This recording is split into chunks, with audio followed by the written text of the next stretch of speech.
അതിൽ ഞാൻ പറയാൻ ശ്രമിച്ച ഒരു കാര്യം ഇതാണ്. ഈ അദ്ദായി മാറി അനാഫറ എന്ന് പറയുന്നത് it is something contemporaneous to Saint Paul. Saint പോളിന്റെ പൗളൈൻ പീരീഡ് അഥവാ പൗളൈൻ എപ്പീസൽസിന്റെ കാലത്ത് ആണ് ഈ അദ്ദായി മാറി അനാഫറ രചിക്കപ്പെടുന്നത്. ആ അർത്ഥത്തിൽ ചിന്തിച്ചു കഴിയുമ്പോൾ even before Didache you have a wonderful example of the liturgical rite from the eastern tradition. അത് ഈ അദ്ദായി മാറി എന്ന് പറയുന്നത്, ഈ അദ്ദായി എന്ന് പറയുന്നത് ഈശോയുടെ അപ്പസ്തോല ഗണത്തിൽപ്പെട്ട ഒരാളാണ്. 72 പേരിൽപ്പെട്ട ഒരാളാണെന്നുള്ളൊരു പാരമ്പര്യമുണ്ട്.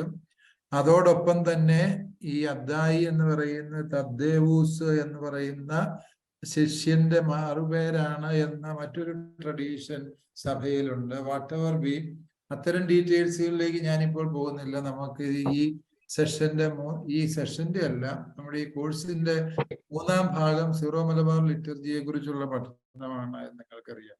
അപ്പോൾ അതേക്കുറിച്ച് കൂടുതലായി പഠിക്കാം. So even before we begin to say about Didache, we have a solid basis for studying the liturgy or the theology of the Eucharist in the very anaphora of Addai Mari. അതാണ് ഞാൻ പറയാൻ ഒന്നാമത്തെ കാര്യം. പിന്നെ ഓരോ സഭാപിതാക്കന്മാരും എന്ത് പറഞ്ഞു എന്നുള്ളത് ഞാനിവിടെ നിങ്ങളോട് എക്സ്പ്ലെയിൻ ചെയ്യാൻ ഉദ്ദേശിക്കുന്നില്ല. You are well aware of those things. അതായത് പരിശുദ്ധ ക്ലെമന്റ് ഓഫ് അലക്സാണ്ട്രിയ നമുക്കറിയാവുന്നതുപോലെ ഒരു വിപ്ലവകാരിയാണ്. അപ്പോൾ അദ്ദേഹം പറയുന്നത് ഇത് എല്ലാത്തരം പാവപ്പെട്ടവരുടെയും മർദ്ദിതന്റെയും പീഡിതന്റെയും പാർശ്വവൽക്കരിക്കപ്പെട്ടവന്റെയും അഭയസ്ഥാനമാണ് എന്നുള്ള അർത്ഥത്തിലാണ് അദ്ദേഹം അതിനെ അവതരിപ്പിക്കുന്നത്. ജസ്റ്റിൻ മാർട്ടയർ പറയുന്നത് ഇത് കൂട്ടായ്മയുടെ common bread, common drink, common word, അതിലൂടെ വരുന്ന കൂട്ടായ്മയാണ് ഇത് എന്നുള്ളതാണ്. ഇറനേവൂസിൻ്റെത് പറയുന്നത് ഈശോ അപ്രകാരം ഉച്ചരിച്ചു കഴിഞ്ഞപ്പോൾ ആ അപ്പവും വീഞ്ഞും തൻ്റെ ശരീരവും രക്തവുമായി മാറി എന്ന് പറയുന്നു. ബേസിലും സമാനമായ രീതിയിൽ പറയുന്നതാണ്. He that Eats my flesh and drinks my blood has eternal life എന്ന് ഈശോ പറഞ്ഞിട്ടുള്ളത് കൊണ്ട് അതിനെ നമ്മൾ ഒരിക്കലും സംശയിക്കാൻ പാടില്ല എന്നുള്ളത് പറയുന്നുണ്ട്. സെന്റ് ജോൺ ക്രിസോസ്റ്റോമിൻ്റെത് നിങ്ങൾക്ക് സമാനമായ ചിന്തയും. അഗസ്റ്റിനായിരിക്കും ഒരുപക്ഷെ ഇതിനെക്കുറിച്ച് കൂടുതൽ ആധികാരികമായി സംസാരിച്ചിട്ടുള്ളത്. You ought to know what you have received, what you are going to receive and what you ought to receive daily. Yes, ഈ ഒരു സത്യത്തെ ആധാരമാക്കിക്കൊണ്ട് അഗസ്റ്റിനെ കുറിച്ചുള്ള സുന്ദരമായ അഗസ്റ്റിന്റെ ഈ ഒരു മെഡിറ്റേഷനെ കുറിച്ചുള്ള സുന്ദരമായ റിഫ്ലക്ഷൻ ഫിലിപ്പ് നേരി പുണ്യാളൻ എഴുതിയിട്ടുണ്ട്. അയോഗ്യതയോടെ കുർബാനയെല്ലാം പോകുന്ന ഒരു അച്ഛനെ ഓർത്ത് സ്വർഗം ഞെട്ടി ഉറയ്ക്കുന്നതിനെ കുറിച്ചാണ്. You ought to know what you have received, what you are going to receive and what you ought to receive daily. അതായത് നമ്മൾ അറിയാതെ നമ്മൾ പലതും അബദ്ധങ്ങൾ കാണിക്കുന്നതിനെ കുറിച്ചാണ് ഫിലിപ്പ് നേരി പറയുന്നത്. ഒരു പുരോഹിതൻ പാപാവസ്ഥയിൽ പാപം ചെയ്തിട്ട് അനുദപിക്കാതെ കുമ്പസാരിക്കാതെ ചാവുദോഷാവസ്ഥയിൽ അൾത്താരയെ തിരുവസ്ത്രങ്ങൾ അണിഞ്ഞ് സമീപിക്കുന്നതിനെ കുറിച്ച് ഫിലിപ്പ് നേരിയുടെ റിഫ്ലക്ഷൻ എങ്ങനെയാണ്? അപ്പോൾ മാലാഖമാർ ഭയചകിതരായി നിലവിളിക്കുന്നു. കാരണം ഒരു ട്രെയിനിന്റെ മുമ്പിലേക്ക് ബോധമില്ലാതെ നടന്നു നീങ്ങുന്ന ഒരു കുഞ്ഞിന്റെ ദൈന്യാവസ്ഥ പോലെ എന്താണെന്നറിയാതെ അൾത്താരയെ സമീപിക്കുന്ന അച്ഛൻ എന്നാണ് ഫിലിപ്പ് നേരി പറയുന്നത്. രണ്ടാമതായി സംഭവിക്കുന്നത് പരിശുദ്ധ ദൈവമാതാവ് തൻ്റെ തിരുക്കുമാരന്റെ കുരിശിൻ ചുവട്ടിൽ നിന്ന് കരഞ്ഞതിനേക്കാളും ദയനീയമായി ആ അച്ഛനെ ഓർത്ത് അൾത്താരയുടെ സമീപത്ത് നിന്ന് കരയുന്നു എന്നാണ് പറയുന്നത്. പിതാവായ ദൈവത്തിന്റെ മുമ്പിൽ പുത്രൻ തമ്പുരാൻ നിലവിളിച്ച് പറയുകയാണ്, പിതാവേ, ഇവൻ ചെയ്യുന്നത് എന്തെന്ന് ഇവൻ അറിയുന്നില്ല, ഇവനോട് ക്ഷമിക്കണമേ എന്ന് പറഞ്ഞ് വൈദികന് വേണ്ടി ഈശോ മിശിഹ മാധ്യസ്ഥം വഹിച്ച് പ്രാർത്ഥിക്കുകയാണ് എന്നാണ് പറയുന്നത്. നാലാമത് പിശാചും നരകവും ആനന്ദിച്ചാർപ്പ് വിളിക്കുകയാണ്. കാരണം നമ്മൾ ചെയ്യേണ്ട പ്രവൃത്തി, പരിശുദ്ധ കുർബാനയെ അപമാനിക്കുക എന്ന പ്രവൃത്തി ഇതാ ക്രിസ്തുവിന്റെ പുരോഹിതൻ ചെയ്യുന്നു എന്ന് പറഞ്ഞ് നരകം ആനന്ദിക്കുന്നു. നിങ്ങൾക്ക് വളരെ ഹൃദയസ്പർശിയായി ഭയത്തോടെ അല്ലാതെ ഫിലിപ്പ് നേരിയുടെ ഈ റിഫ്ലക്ഷൻ വായിച്ചു തീർക്കാൻ പറ്റില്ല. അത്രയ്ക്ക് ഹൃദയസ്പർശിയാണത്. ഒരുക്കമില്ലാതെ കുർബാന അർപ്പിക്കുന്ന അച്ഛനെ കുറിച്ച് വിശുദ്ധ അഗസ്റ്റിന്റെ ഈ വാചകത്തെ ആധാരമാക്കിക്കൊണ്ട് അദ്ദേഹം നടത്തുന്ന ഒരു റിഫ്ലക്ഷനാണ്. നമ്മൾ അൾത്താരയിൽ കാണുന്നത് യഥാർത്ഥത്തിൽ അപ്പമാണ് എങ്കിലും യഥാർത്ഥത്തിൽ അത് ഈശോ മിശിഹായുടെ വചനത്താൽ ശരീരമായി തീർന്നതാണ് എന്ന് എല്ലാ സഭാപിതാക്കന്മാരെയും ഓരോരുത്തരെയായിട്ട് ഞാൻ ഇനി പ്രത്യേകം എടുത്തു പറയേണ്ട കാര്യമില്ല. എല്ലാവരും ഒരുപോലെ സാക്ഷ്യപ്പെടുത്തുന്ന സത്യം എന്ന് പറയുന്നത് നമ്മുടെ കർത്താവ് ഈശോ മിശിഹായുടെ തിരുശരീരവും തിരുരക്തവുമാണ് പരിശുദ്ധ കുർബാനയിൽ അർപ്പിക്കപ്പെടുന്ന അപ്പവും വീഞ്ഞും.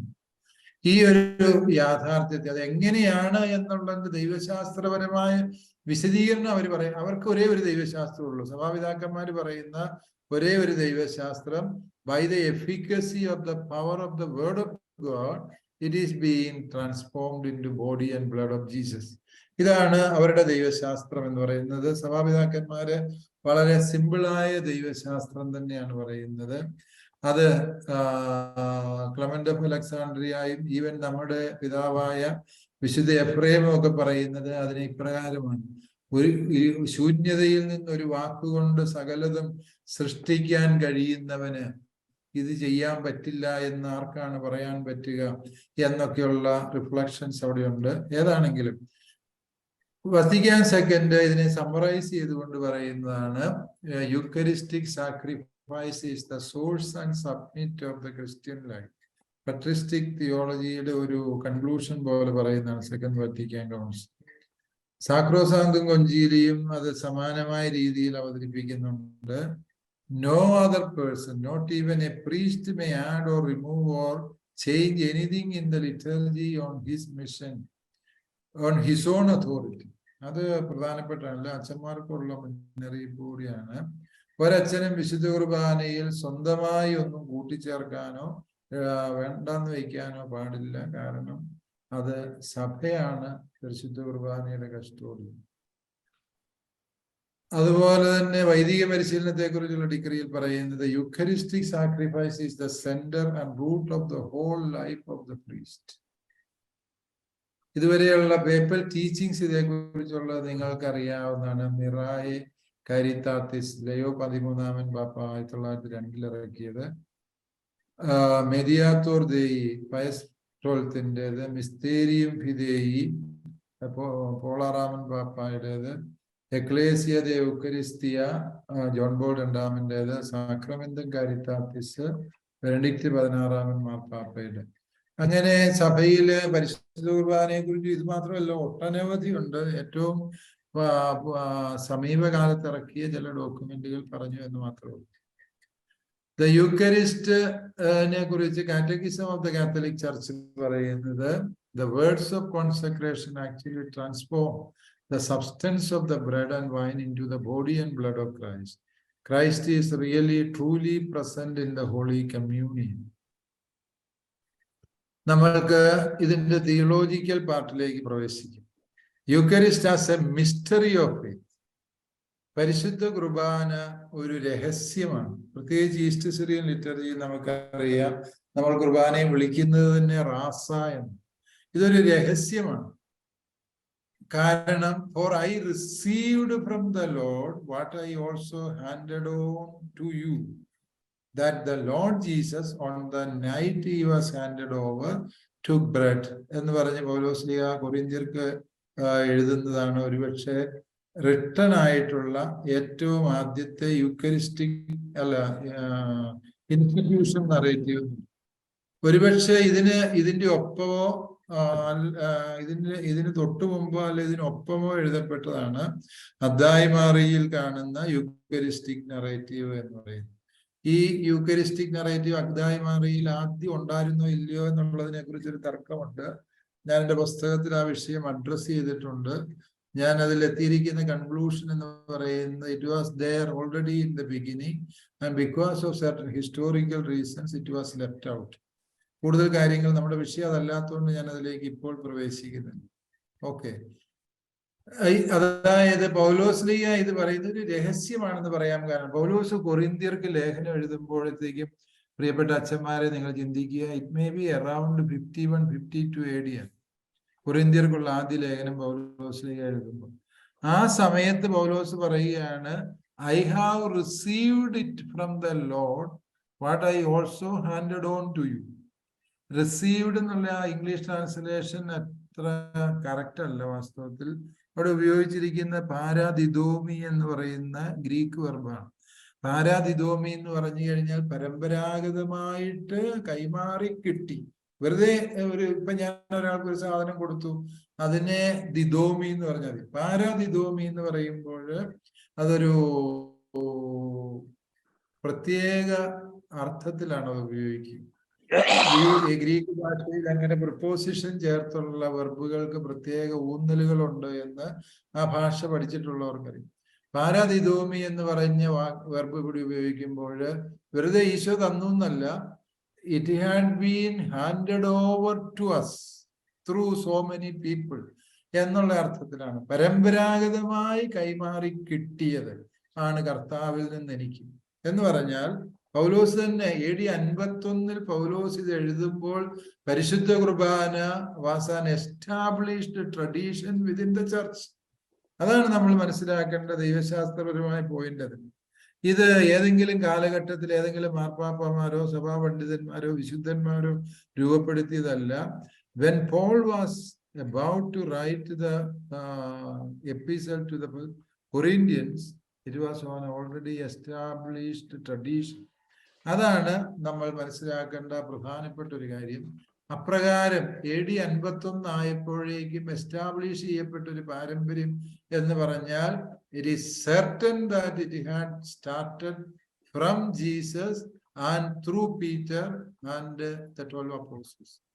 ഈശോ മിശിഹായിൽ നിന്ന് അവർക്ക് കൃത്യമായ നിർദ്ദേശം കിട്ടി.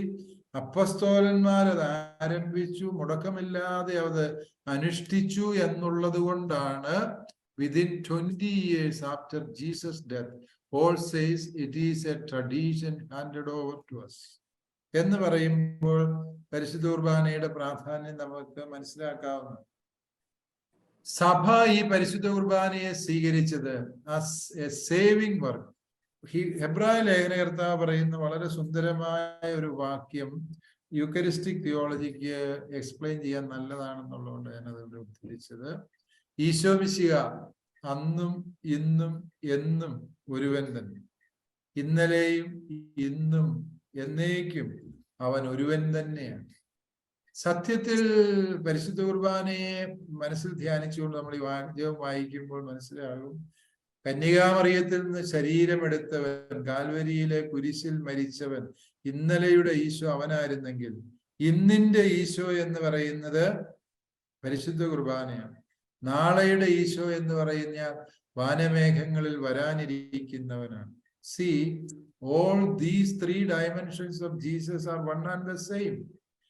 ഈ പരിശുദ്ധ കുർബാനയിൽ ഇന്നിന്റെ ഈശോയെ എനിക്ക് കാണാനും കേൾക്കാനും അനുഭവിക്കാനും പറ്റുന്നില്ല എങ്കിൽ ഇന്നലെയുടെ ഈശോ എനിക്കൊരു മിത്താണ്, നാളെയുടെ ഈശോ എന്നെ സംബന്ധിച്ചിടത്തോളം ഒരു അബ്സ്ട്രാക്ട് റിയാലിറ്റിയാണ്. സോ ഹെബ്രായ ലേഖനകർത്താവ് പറയാൻ ശ്രമിക്കുന്നത് ഈ സമയത്തെ ഈശോ എന്ന ഈ പരിശുദ്ധ കുർബാനയെ നമ്മൾ എങ്ങനെ മനസ്സിലാക്കുന്നു, സ്നേഹിക്കുന്നു എന്നുള്ളത് പരമപ്രധാനമായ കാര്യം. വീണ്ടും പരിശുദ്ധ കുർബാന എന്ന് പറയുന്നത് കഴിഞ്ഞ കാലത്തിലെ സംഭവത്തിന്റെ ഒരു ഓർമ്മിക്കലല്ല, അത് ആ സംഭവത്തെ ഇന്നും സജീവമായി നമ്മുടെ മുമ്പിൽ അവതരിപ്പിക്കുകയാണ്. ഞങ്ങളുടെ നാഥനും രക്ഷകനുമായ ഈശോ മിശിഹായുടെ പീഡാനുഭവത്തിന്റെയും മരണത്തിന്റെയും സംസ്കാരത്തിന്റെയും ഉത്ഥാനത്തിന്റെയും മഹനീയവും രക്ഷാകരവുമായ ഈ സത്യത്തെ എങ്ങനെയാണ് ഞാൻ സ്മരിക്കുകയും അനുസ്മരിക്കുകയും അനുഷ്ഠിക്കുകയും ചെയ്യും. It is an anamnesis, but at the same time it is a reenactment of the same act that happened some 2000 years back. ആ ഒരു സത്യം, അതായത് ഇന്നലെ, ഇന്ന്, നാളെ എന്നുള്ള ആ ഒരു കണക്റ്റിംഗ് ലിങ്ക് പരിശുദ്ധ കുർബാനയാണ്. ഇതാണ് ഞാൻ പറഞ്ഞ രണ്ടാമത്തെ തിയോളജിക്കൽ ട്രീറ്റി എന്ന് പറയുന്നത്. യൂക്കറിസ്റ്റിക് തിയോളജിയിൽ ഈശോ, പരിശുദ്ധ കുർബാനയിലെ ഈശോയാണ് നമ്മുടെ ഈ ഇന്നലെ, ഇന്ന്, നാളെ എന്ന ആ ഒരു ക്രിസ്റ്റോളജിക്കൽ ഫേസുകളുടെ കണക്റ്റിംഗ് ലിങ്ക് എന്ന് പറയുന്നത് പരിശുദ്ധ കുർബാനയാണ്. പരിശുദ്ധ കുർബാനയിൽ അത് കാണാൻ പറ്റുന്നില്ല എങ്കിൽ നമുക്ക് ഇന്നലത്തെ ഈശോയും നാളത്തെ ഈശോയും നമുക്ക് വെറും അബ്സ്ട്രാക്റ്റ് കോൺസെപ്റ്റുകളായി മാറും എന്നുള്ള സത്യം നമ്മൾ തിരിച്ചറിയും. വീണ്ടും Eucharist as a memorial of the sacrifice of our Lord Jesus Christ. അത് നമുക്ക് പ്രത്യേകിച്ച് ഞാൻ വ്യാഖ്യാനിക്കാതെ തന്നെ നമുക്ക് എല്ലാവർക്കും അറിയാവുന്നതാണ്. അവന്റെ കുരിശിലെ ബലിയുടെ അനുസ്മരണമാണ് പരിശുദ്ധ കുർബാന എന്ന് പറയുന്നത്. നമ്മൾ വളരെ പ്രധാനപ്പെട്ട ഒരു കാര്യമാണ് മൂന്നാമതായിട്ട് അവതരിപ്പിക്കാൻ പോകുന്നത്. അത് the real presence of Jesus in the Eucharist. Isho പരിശുദ്ധ കുർബാനയിൽ സത്യമായും വ്യക്തിപരമായും സത്താപരമായും സന്നിഹിതനാണ് എന്നുള്ളത് നമ്മുടെ വിശ്വാസത്തിന്റെ വലിയ അടിസ്ഥാനമാണ്. കാരണം എന്താണ് എന്ന് ചോദിച്ചു കഴിഞ്ഞാൽ, ഈശോ മിശിഹ അപ്രകാരം ആഗ്രഹിച്ചിരുന്നു, അപ്രകാരം അവിടുന്ന് ഉദ്ദേശിച്ചിരുന്നു എന്നുള്ളതാണ് അതിന്റെ ഒന്നാമത്തെ തെളിവ്. Jesus unequivocally intended that Eucharistic bread be his real body and the Eucharistic wine be his real blood. ഇത് രണ്ടും ഈശോ നൽകുന്നത് കാൽവരിയിലാണ്.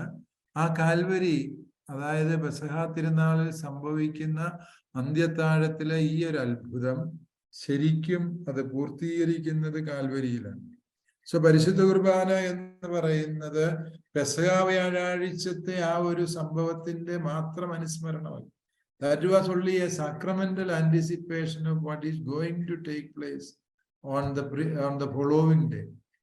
ആ ഒരു സംഭവവും കാൽവരിയിലെ ബലിയും തമ്മിലുള്ള പാരസ്പര്യത്തിൽ നിന്നുകൊണ്ട് വേണം നമ്മൾ പരിശുദ്ധ കുർബാനയെ കുറിച്ച് മനസ്സിലാക്കാൻ വേണ്ടി എന്നുള്ളതാണ് സഭ നമ്മെ ആവർത്തിച്ച് പഠിപ്പിക്കാൻ ആഗ്രഹിക്കുന്ന സത്യം.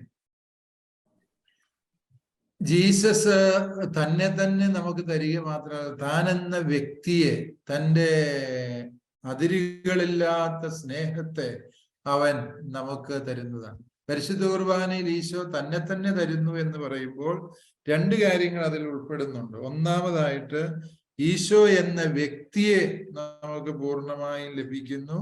അതുപോലെ ഈശോയുടെ പരിധികളില്ലാത്ത സ്നേഹം നമുക്ക് വിശുദ്ധ കുർബാനയിൽ ലഭിക്കുന്നു. അതായത് ഇത് രണ്ടും വളരെ പ്രധാനപ്പെട്ട ഒരു സത്യമാണ്. ഒരുപക്ഷെ നമ്മൾ കൂടുതൽ ധ്യാനിക്കേണ്ട ഒരു വിഷയമാണ്. ഈശോ മിശിഹ തൊട്ട അനുഭവമുള്ളവന് മാത്രമേ ഈ റിയൽ പ്രസൻസിന്റെ ദൈവശാസ്ത്രം മനസ്സിലാക്കാൻ പറ്റുകയുള്ളൂ. വിശുദ്ധ അൽഫോൺസ് ലിഗോരി പുണ്യാളൻ ചോദിക്കുന്ന ഒരു അൽഫോൺസ് ലിഗോരി അല്ല, ഫ്രാൻസിസ് സാലസ് പുണ്യാളൻ, നിങ്ങളുടെ MSFകാരുണ്ടാവാം. ഫ്രാൻസിസ് സാലസ് പുണ്യാളൻ ചോദിക്കുന്ന ഒരു ചോദ്യം, അതിന്റെ ഒരു മെഡിറ്റേഷൻ ഇങ്ങനെയാണ്: ദൈവമേ, അങ്ങ് എന്നോട് ഒരിക്കലും സംസാരിച്ച അനുഭവം എനിക്കില്ല, പിന്നെ ഞാൻ എങ്ങനെയാണ് അങ്ങയുടെ വചനത്തിന്റെ ജീവൻ സ്വന്തമാക്കുക? ദൈവമേ, അങ്ങയെ ഞാൻ ഒരിക്കലും കണ്ടിട്ടില്ല, അതുകൊണ്ട് അങ്ങയെക്കുറിച്ച് ജീവനോടെ സംസാരിക്കാൻ എനിക്കാവുന്നില്ല. ദൈവമേ, ഞാൻ അങ്ങയുടെ സ്നേഹം വ്യക്തിപരമായി അറിഞ്ഞിട്ടില്ല, പിന്നെ എങ്ങനെയാണ് അങ്ങയുടെ സ്നേഹത്തെക്കുറിച്ച് ഞാൻ മറ്റുള്ളവരോട് പറയുകയും സ്നേഹിക്കുകയും ചെയ്യും? അത് എനിക്ക് തോന്നുന്നു വളരെ ആഴമുള്ള ഒരു ദർശനമാണ് ഫ്രാൻസിസ് സാലസിൻ്റെത്. വ്യക്തിപരമായി ഈ ദൈവസ്നേഹം അറിയുക, അവിടെ നിന്നാണ് വാസ്തവത്തിൽ ഈ റിയൽ പ്രസൻസിനെ കുറിച്ചുള്ള ചിന്ത വരുന്നത്. അതായത് ഈ റിയൽ പ്രസൻസ് എന്ന് പറയുന്നത് ഒരു തിയോളജിക്കൽ ട്രീറ്റി അല്ല, അതല്ലെങ്കിൽ ഒരു ഫിലോസോഫിക്കൽ കോൺസെപ്റ്റ് അല്ല. Rather it is the loving presence of my God. ദൈവം എന്നെ സ്നേഹിക്കുവാൻ വേണ്ടി വന്നിരിക്കുന്നു. അവനെ നോക്കിയിരിക്കുമ്പോൾ അവന്റെ സ്നേഹം കൊണ്ട് ഞാൻ നിറയുന്നു. അവനെ നോക്കിയിരിക്കുമ്പോൾ എൻ്റെ കണ്ണുകളുടെ കണ്ണുനീര് തീർന്നു പോകും. എൻ്റെ ഹൃദയത്തിന്റെ ഭാരം നീങ്ങിപ്പോകുന്നു. അവനെ നോക്കി നോക്കിയിരിക്കുമ്പോൾ ഞാൻ എന്നെ തന്നെ തിരിച്ചറിയാൻ തുടങ്ങുന്നു. അവനെ നോക്കി നോക്കിയിരിക്കുമ്പോൾ ഞാൻ പുതിയ സൃഷ്ടിയായി മാറുന്ന അനുഭവം ഉണ്ടാകും. ശരിക്കും പരിശുദ്ധ കുർബാന അവന്റെ സ്നേഹത്തിന്റെ അനുഭവമാണ്. ഞാൻ ഈ തുടർന്ന് പറയാൻ പോകുന്ന റിയൽ പ്രസൻസിനെ കുറിച്ച് നിങ്ങളോട് പറയേണ്ട കാര്യം തന്നെ ഉള്ളതല്ല. അതല്ല എങ്കിൽ ഞാൻ എത്ര പറഞ്ഞാലും നിങ്ങൾക്ക് മനസ്സിലാകുകയില്ല. നിങ്ങൾ പരിശുദ്ധ കുർബാനയുടെ മുമ്പിൽ ഇരുന്ന് ആ തിരുമുഖത്തേക്ക് നോക്കി അവനോട് വർത്തമാനം പറഞ്ഞ അനുഭവം, അവൻ തിരിച്ച് നിങ്ങളോട് സംസാരിക്കുന്നതും ആശ്വസിപ്പിക്കുന്നതുമായ അനുഭവം കിട്ടാത്ത ഏതെങ്കിലും വൈദികര് നിങ്ങളുടെ കൂട്ടായ്മയിലുണ്ട് എങ്കിൽ, for him the concept of real presence is a philosophical abstract. അതിനെക്കുറിച്ച് സംസാരിച്ചിട്ട് പ്രത്യേകിച്ച് കാര്യമൊന്നും. മറിച്ച് ഈ ഒരു സ്നേഹത്തിന്റെ ഭാഷയിൽ നിന്നുകൊണ്ട് പരിശുദ്ധ കുർബാനയെ മനസ്സിലാക്കാൻ വേണ്ടി ശ്രമിക്കണം.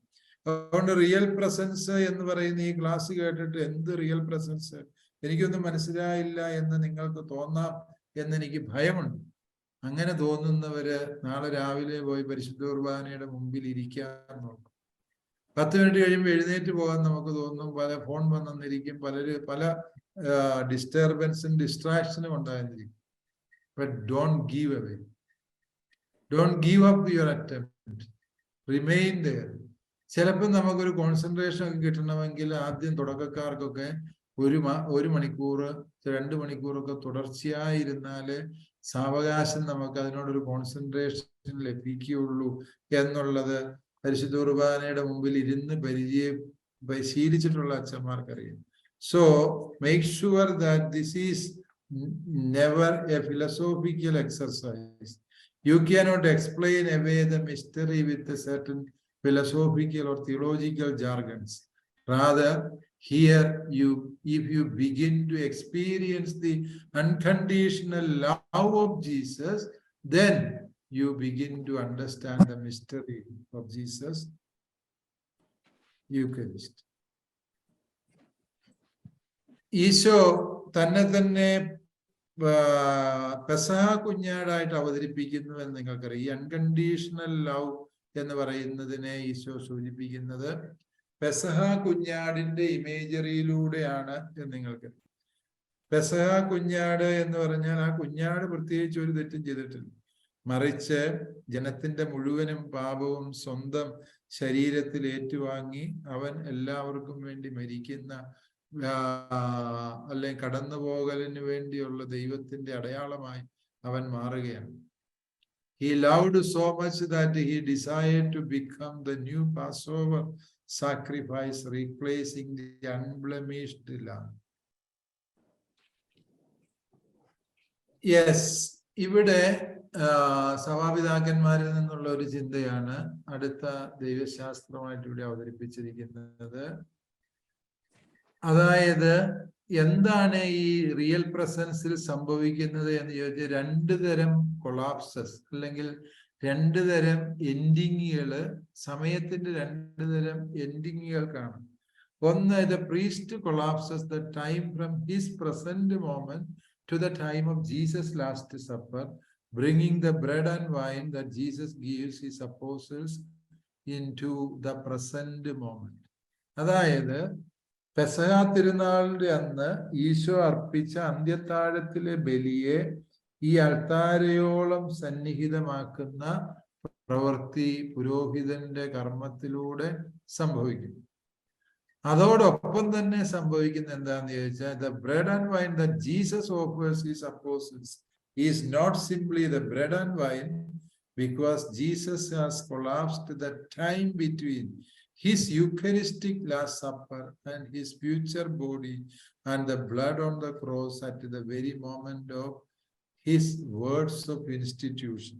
അതായത് പെസഹ തിരുനാൾ മുതൽ ദുഃഖവെള്ളിയുടെ വൈകുന്നേരത്തെ വരെയുള്ള ആ സമയം ഈശോ ഈ അന്ത്യത്താഴത്തിൽ തൻ്റെ അത്ഭുതകരമായ ശക്തിയാൽ സന്നിവേശിപ്പിച്ചിരുന്നു.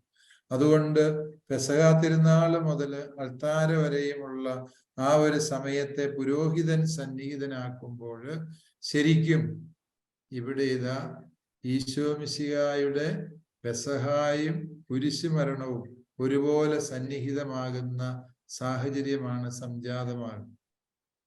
Therefore, when the priest says the words of institution, he brings into the present moment the very body and blood of Jesus given on the Calvary, which is one with the bread and wine he offers to his apostles at the Last Supper. Yes, ഈ Eucharistic theology അതിന്റെ സമഗ്രതയിൽ develop ചെയ്യുന്നത് നിങ്ങൾക്കറിയാം യോഹന്നാൻ 6:50 മുതലുള്ള വാക്യങ്ങളിലാണ്. അതായത് നിത്യജീവന്റെ അപ്പത്തെ കുറിച്ച് the bread of life discourse ആണ് ഇവിടുത്തെ പ്രധാനപ്പെട്ട തീം എന്ന് നിങ്ങൾക്കറിയാം.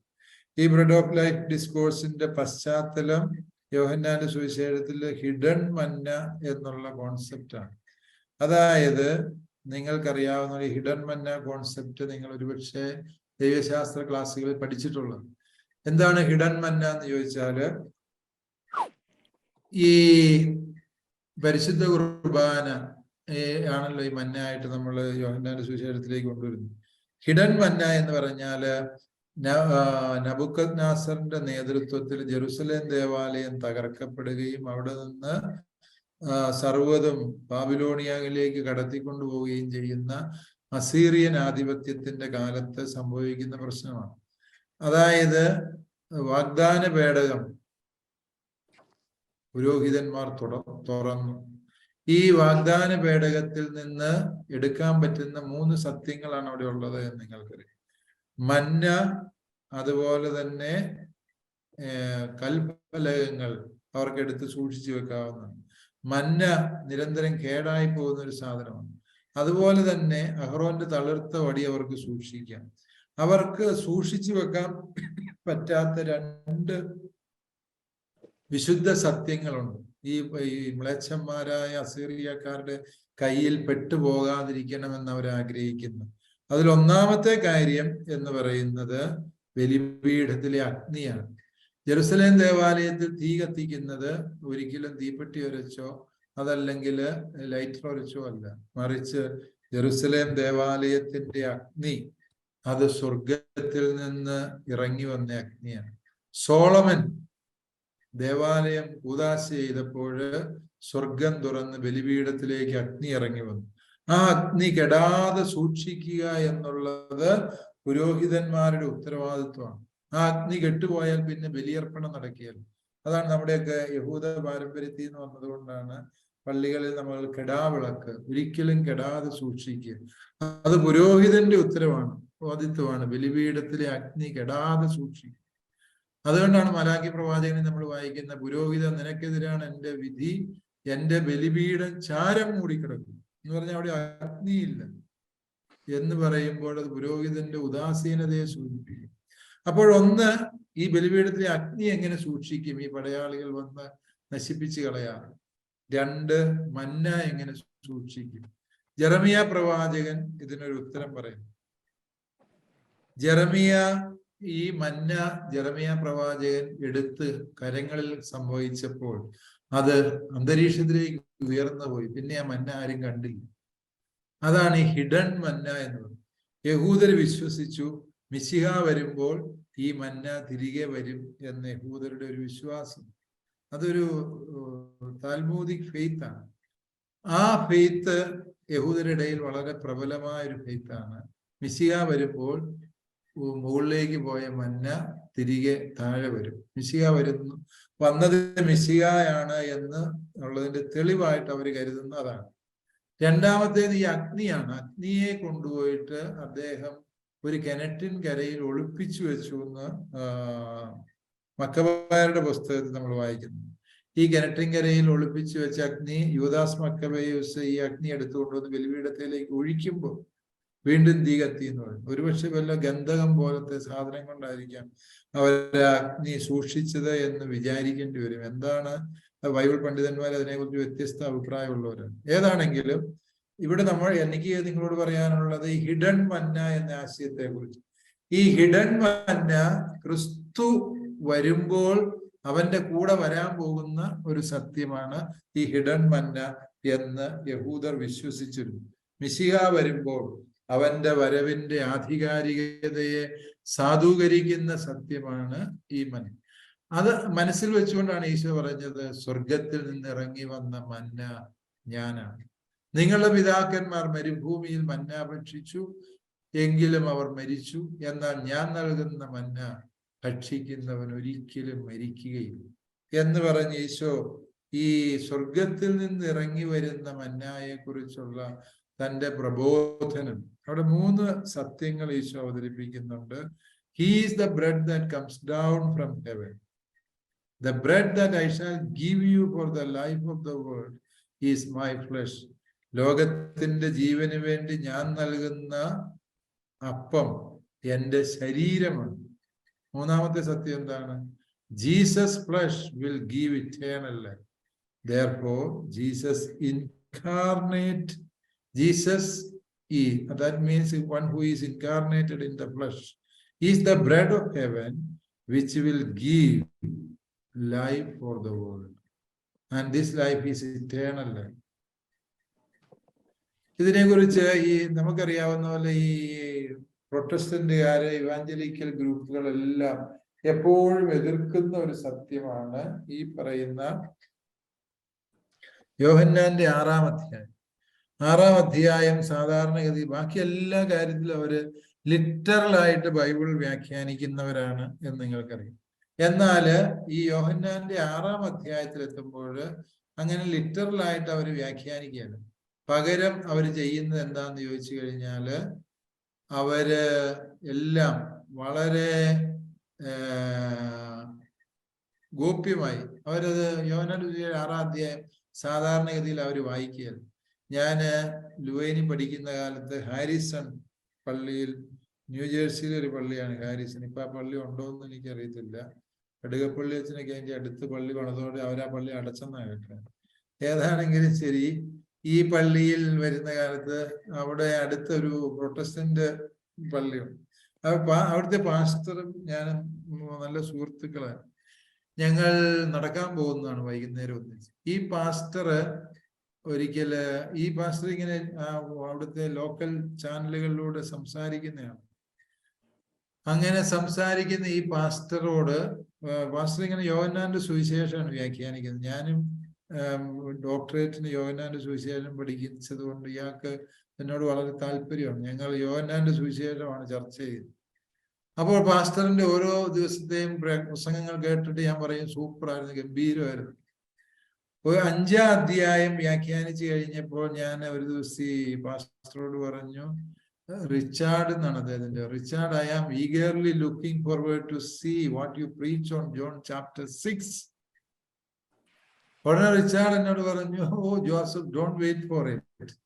Next week you will hear me preaching on John chapter 7. അപ്പോൾ 6 പ്രസംഗിക്കുകയല്ലേ? ഞാൻ ചോദിച്ചപ്പോൾ അദ്ദേഹം പറഞ്ഞു, 6 is for you the Catholics, we don't care for chapter 6 of John. കാരണം എന്താന്ന് ചോദിച്ചാൽ ഈ ഒരു പന്തക്കുസ്താക്കാരനും ഒരു പ്രൊട്ടസ്റ്റന്റുകാരനും നെഞ്ചിൽ കൈവച്ച് ആത്മാർത്ഥതയോടെ യോഹന്നാന്റെ സുവിശേഷം 6-ാം അധ്യായം പറയാൻ പറ്റിയല്ല, വ്യാഖ്യാനിക്കാൻ പറ്റില്ല. വ്യാഖ്യാനിച്ചാൽ അവന്റെ സഭ ഉപേക്ഷിച്ചിട്ട് പോകുന്നു. അതാണ് അതിന്റെ ഏറ്റവും വലിയ പ്രശ്നം. ഏത് പന്തക്കുസ്താക്കാരനായിക്കോട്ടെ പ്രൊട്ടസ്റ്റന്റുകാരനായിക്കോട്ടെ, once they are sincerely reading chapter 6 of the Gospel of John, they will come back. കത്തോലിക്ക സഭയിലേക്ക് തിരികെ വന്നിട്ടുള്ള ഈ അടുത്ത കാലത്ത് വന്നിട്ടുള്ള പലരുടെയും തിരിച്ചുവരവ് ഞാനും സംസാരിച്ചിട്ടുണ്ട് അവരോട്. അവരൊക്കെ തിരിച്ചു വന്ന് ചിലരെ കുറിച്ചൊക്കെ ചില വിവാദങ്ങൾ പിന്നീട് പലരും ഉന്നയിക്കുന്നുണ്ട്. അതൊക്കെ സത്യമാണ്, അതൊന്നും വലിയ കുഴപ്പമായിട്ട് ഞാൻ വിചാരിക്കുന്നില്ല. ഏതാണെങ്കിലും ശരി, തിരിച്ചു വന്ന എല്ലാവരോടും നിങ്ങൾ സംസാരിച്ചോ? How did they get the inspiration to come back to Catholic Church? Yes, they began to read John chapter 6 repeatedly. യോഹന്നാന്റെ സുവിശേഷം 6-ാം അധ്യായം വായിച്ചു കഴിയുമ്പോൾ സംഭവിക്കുന്ന സത്യമാണ്. ഇതേക്കുറിച്ച് പ്രൊട്ടസ്റ്റന്റുകാർ ഉന്നയിക്കുന്ന ചില വാദമുഖങ്ങൾ ഞാനിവിടെ ചുരുക്കി പറയാൻ ശ്രമിച്ചിട്ടുണ്ടെന്നേ ഉള്ളൂ. പ്രൊട്ടസ്റ്റന്റ് അപ്പോളജിസ്റ്റ് എറിക് സ്വെൻസൺ എന്ന് പറയുന്ന അദ്ദേഹം ഒരു പ്രൊട്ടസ്റ്റന്റുകാരുടെ ഒരു ബൈബിൾ പണ്ഡിതനാണ്.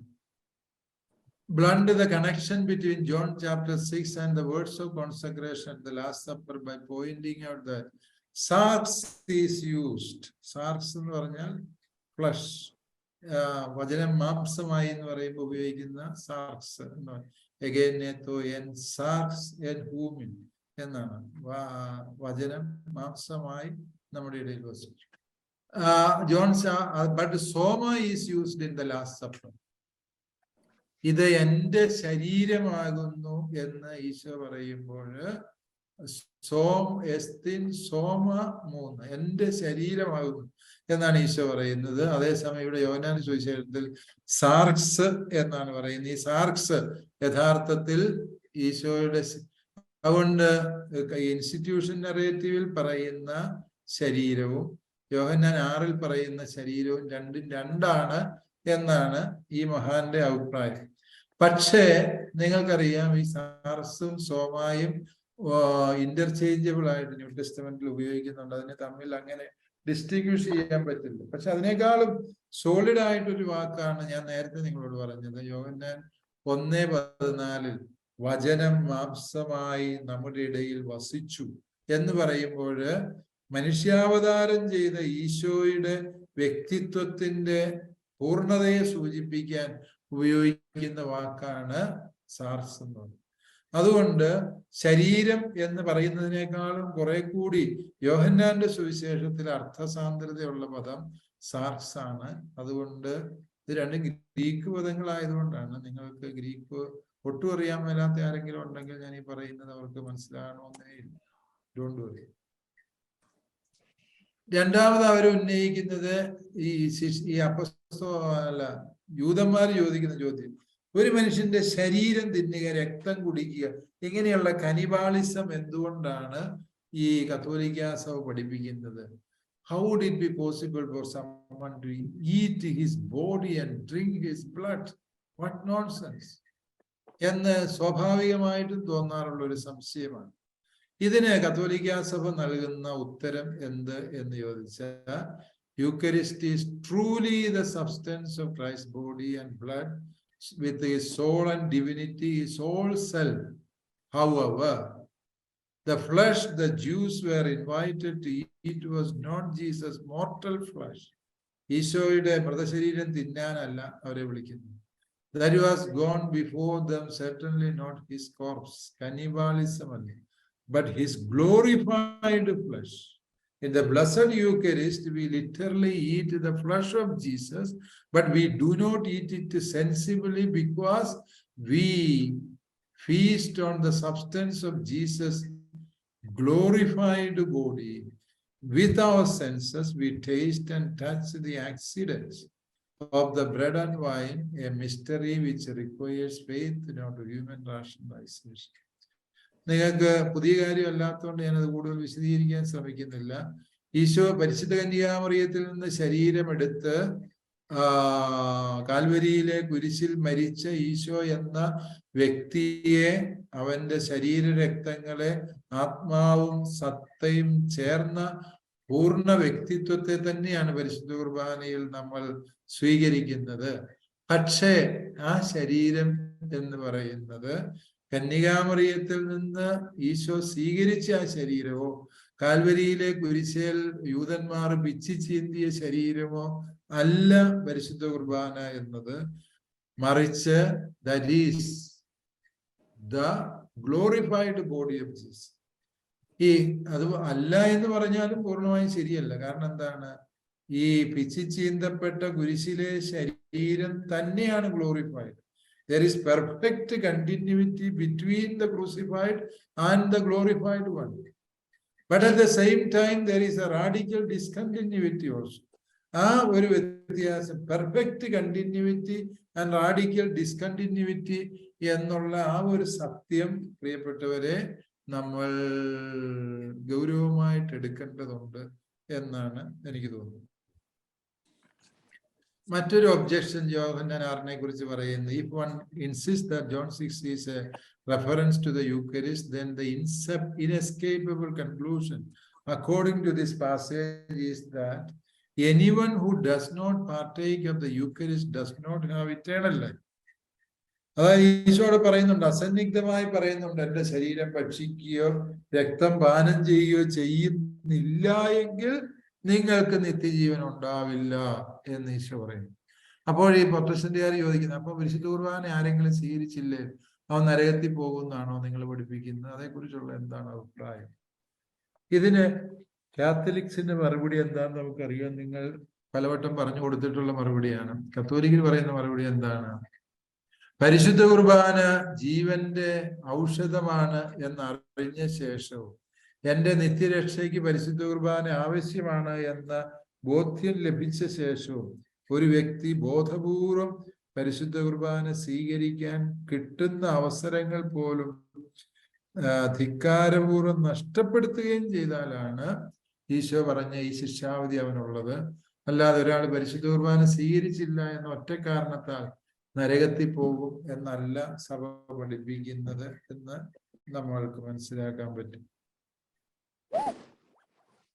ഈറ്റിംഗ് വിത്ത് പ്രൊട്ടസ്റ്റന്റുകാർ പറയുന്നത് ഈറ്റിംഗ് എന്ന് ഈശോ ഉദ്ദേശിക്കുന്നത് തന്നിൽ വിശ്വസിക്കുന്നതിനെയാണ് സൂചിപ്പിക്കുന്നത്. അതാണ് അവരുടെ മറ്റൊരു ഒബ്ജക്ഷൻ. അതിന് കത്തോലിക്ക സഭയുടെ മറുപടി ഇവിടെ വളരെ കൃത്യവും വ്യക്തവുമായിട്ട് അത് ഈശോ തന്നെ അവിടെ തിരുത്തി പറയുന്നത് നമുക്കറിയാവുന്ന കാര്യമാണ്. ഈശോ തന്നെ ആ കാര്യം സത്യമായും തിരുത്തി പറയുന്നുണ്ട്. എന്താ തിരുത്തുക എന്ന് പറഞ്ഞാൽ, അവര് ഇത് ആർക്ക് ഇത് കഠിനമായ വചനമാണ്, ഞങ്ങൾ ഇവിടെ ഇട്ടേച്ച് പോവുകയാണ്, ഞങ്ങളെ കൊണ്ട് പറ്റിയല്ല എന്നൊക്കെ അവർ പറയാൻ ശ്രമിക്കുമ്പോൾ പ്രിയപ്പെട്ടവരെ ഈശോ അവരോട് ചോദിക്കുന്നത്, പോകേണ്ടവർക്കൊക്കെ പോകാം. Unless you eat my body and drink my blood, you shall not have any share with me. You will never ever enter into eternal life. Isho മിശിഹായുടെ കാറ്റഗോറിക്കലായ സ്റ്റേറ്റ്മെന്റ് ആണ് അത് എന്ന് നമ്മൾ എല്ലാവർക്കും അറിവുള്ള വസ്തുത. അതുകൊണ്ട് ആ രീതിയിൽ പരിശുദ്ധ കുർബാനയെ ഇതൊരു ഈശോ പ്രതീകാത്മകമായി പറഞ്ഞതാണ് എന്ന് ചിന്തിക്കാൻ നമുക്ക് ഒരിക്കലും സാധിക്കില്ല. നമ്മൾ ഈ ഒരു ക്ലാസ്സിന്റെ ഏറ്റവും സീരിയസ് ആയ ദൈവശാസ്ത്ര ഭാഗത്തിലേക്ക് പ്രവേശിക്കുകയാണ്. But I stop here for a while.